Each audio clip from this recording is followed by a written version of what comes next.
Hello, welcome to my channel, and today I want to do a video on how to recognize when you have a faulty alternator. So the first thing is we'll talk about symptoms first of all.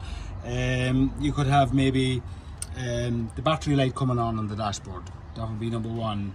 Number two would be engine would be cranking slowly or not at all. Battery seems weak when you put on the lights and radio and stuff like that. That's one sure way of finding it out. And then when you stop and you try to start the car, the battery's dead, like so. And you know, you could have a perfectly good battery in it and it's just not starting. So in order to diagnose it, what we need is a voltmeter, and in this case we have it on 20 volts DC. And what we're going to do now is we're going to use the red one, and we're going to put this onto the plus, and then we're going to take this black one and we're going to put it onto the minus. So this is showing up 12.6. So really what we want is 12.6. That's shown to be absolutely bang on. So let's see, can we fire up the engine and see what happens. It might fire up and then it might not, but let's straight there and I'll just see if this is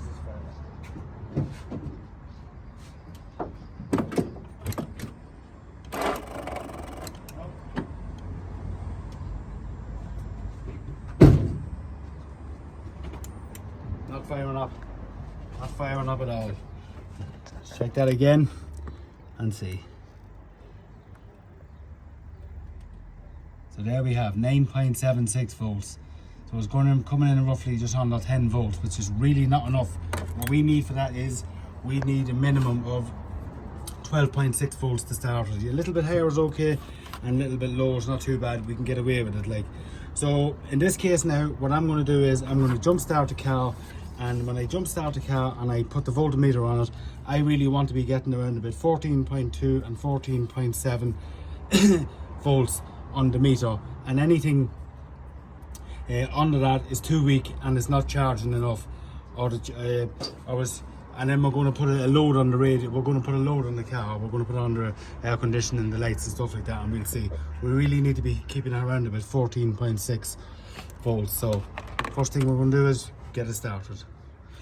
Okay, so I've just jumped started the car anyway. So what we do is we test it out. So there we go, red on to plus, black on to minus, and we look and we can see we have 9.32 volts, and that is without running lights, radio, air conditioning or any other equipment inside the car, which is totally and utterly inadequate. So that indicates there now that the alternator is the problem in this case. It's not charging up the battery. So that's a simple way of testing out. See if your alternator is broken, and you need a voltmeter. You can get one. You buy them cheap enough, maybe 20 euro, 30 euro for one of these things. And as you can see in how I done it, really what you want is around about 14.2 to 14.7 volts when it's running, and also it wants to stay around that even when you're using the radio, when you're using the air conditioning, you're using the stereo, you're using the lights and headlights and all that, or your full lights. So it has to stay roughly at that to keep your battery charged. If it's going on there like it is there now, just as I showed you there, you know the alternator is on its way out the gap and needs to be replaced. So that'll be in the next video. If you want to see how that's done, I'll leave a link in the description. Please hit subscribe, like, share and hit the bell. Take care.